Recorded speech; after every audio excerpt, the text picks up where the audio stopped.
Assalamualaikum warahmatullahi wabarakatuh. Perkenalkan, nama saya Anggi Ananda Putri dari kelas 10 IPS 1. Di video ini saya akan menjelaskan tentang fungsi dari trigonometri.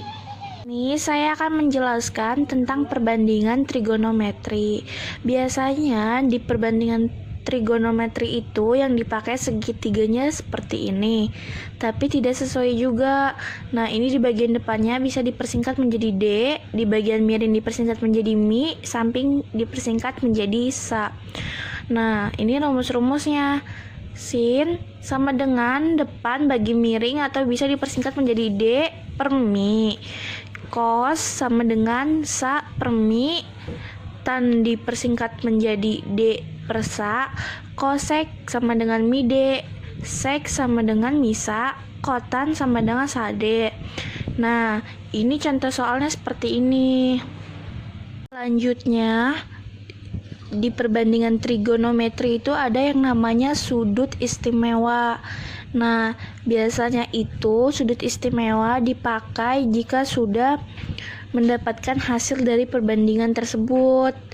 Dan ini termasuk rumus dari perbandingan trigonometri.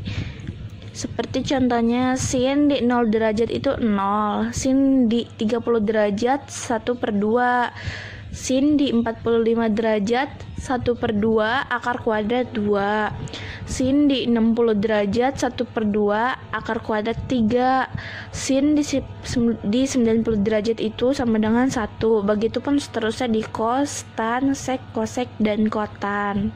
Selain ada sudut istimewa, di perbandingan trigonometri itu ada yang namanya sudut berelasasi. Biasanya itu dipakai untuk hasil-hasil.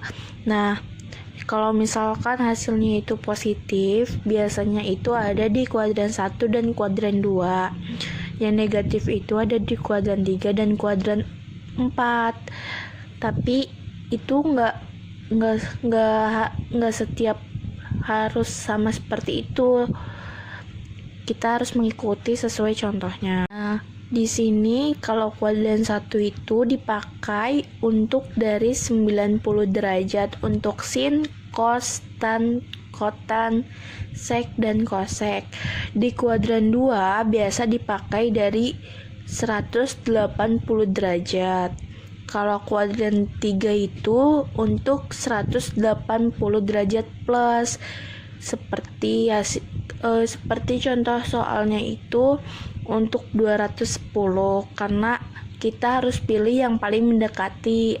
Dari 210 itu bisa dikurang 180 atau 180 plus. Nah, di kuadran 4 itu untuk 360 min atau pengurangan. Terus yang kelima itu ada yang namanya sudut negatif. Nah, sudut negatif itu seperti ini contohnya. Contoh soalnya tuh seperti ini. Ini di sini ada soal sin 300 derajat.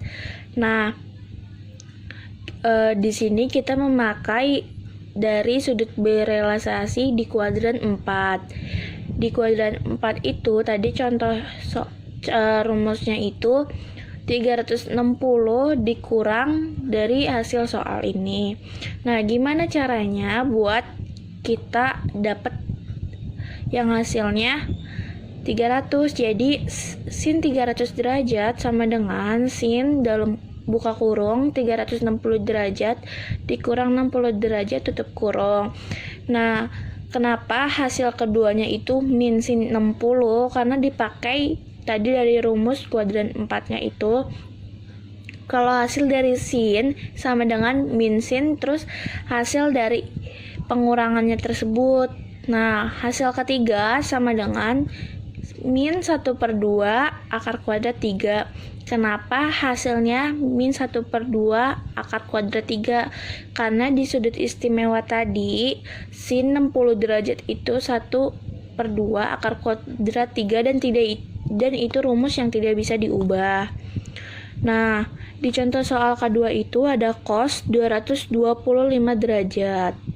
Nah, di sini kita memakai kuadran 3.